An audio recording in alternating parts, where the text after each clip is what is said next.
दक्षिण सोलापूर तालुक्यात असणाऱ्या इंगळगी गावामध्ये सोमनी कांबळे आणि त्यांचा परिवार त्या ठिकाणी राहण्यास आहे। सोमनी कांबळे हे अल्पभूधारक शेतकरी आहेत आणि आजूबाजूला त्या ठिकाणी मोठ्या प्रमाणात जे ना इतर समाजाच्या लोकांची शेती आहे।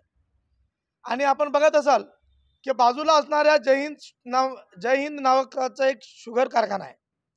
त्या शुगर कारखान्यामधून घाण पाणी सोडलं जातं आणि हे घाण पाणी मात्र सोमनी कांबळे यांच्या शेतात आणि आजूबाजूच्या शेतकऱ्यांच्या शेतामध्ये जातं। आपण बघत असाल की एकीकडे देशामध्ये दोन प्रकारचा जातीवाद सुरू आहे। एक प्रकारचा जातीवाद आहे गरिबांसाठी आणि दुसरा प्रकारचा जातीवाद आहे श्रीमंतांसाठी। खरे या दोन जातीमध्ये या ठिकाणी जे ना चढाओढ सुरू आहे। गरीब व्यक्ती गरीब होत चाललाय आणि श्रीमंत व्यक्ती श्रीमंत होत चाललाय। गरीबाला कशा प्रकारे त्रास द्यायचा याचा उत्तम उदाहरण म्हणजे जय हिंद शुगर आहे। जय हिंद शुगर हे मोठा कारखाना जरी असला 500,000 कोटीचा, माझ्या शेतकऱ्याची तेवढी जमीन नाही आहे आणि हे गरीब शेतकरी आहे म्हणून त्याच्यावर अन्याय करून त्या ठिकाणी पाणी सोडलं जातं आणि अशा प्रकारे त्याचा पीक सुद्धा उद्ध्वस्त केला जातं।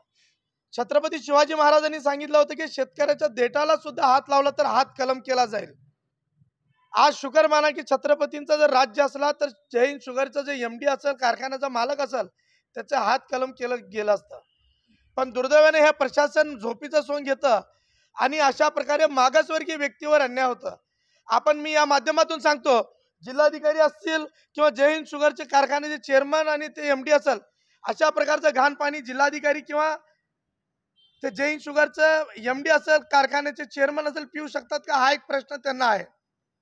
राज्याच्या मुख्यमंत्र्यांना हा प्रश्न आहे की मुख्यमंत्री एकनाथ शिंदे साहेब, तुम्ही सामान्यांचा मुख्यमंत्री म्हणता, तर असं घाण पाणी तुम्ही पिऊ शकता का किंवा तुमच्या कुटुंबाला पाजू शकता का? तर हे बोरचं पाणी आहे।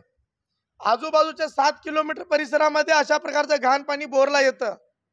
शेतकऱ्याकडे 70 वर्षामध्ये आतापर्यंत पिण्याचं पाणी पोहोचलं नाही आणि जर बोरच्या माध्यमातून विहिरीच्या माध्यमातून पाणी प्यायचं म्हणजे अशा प्रकारचं गढूळ पाणी त्या ठिकाणी येतं।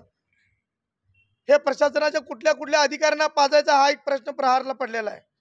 मी या माध्यमातून सांगतो, जर सोमनी कांबळे हे मागासवर्गीय म्हणून तुम्ही त्याच्यावर अन्याय करत असाल तर तुमच्यावर प्रहार केल्याशिवाय राहणार नाही। या माध्यमातून तुम्हाला इशारा देतो, येत्या 8 दिवसामध्ये जय हिंद शुगरचे जे कोणी कर्मचारी अधिकारी असेल, एमडी असेल, त्यांनी जर घाण पाणी सोडणं बंद केलं नाही तर सर्वप्रथम कारखान्याचे पाईपलाईन फोडून त्या ठिकाणी आंदोलनाला सुरुवात होईल। या माध्यमातून सांगतो, या माध्यमातून वरसंगच्या पोलीस निरीक्षक असेल, ग्रामीणचे एसपी सर देशपांडे साहेब असतील, तुम्हाला सुद्धा या माध्यमातून विनंती करतो की ज्या व्यक्तींकडून अशा मागासवर्गीय समाजावर अन्याय होतोय त्या लोकांवर तातडीने ॲट्रॉसिटी कायद्याखाली गुन्हा दाखल करावा, अन्यथा आंदोलनाला सामोरं जावं, एवढं तुम्हाला विनंती करतो। थांबतो। जय हिंद।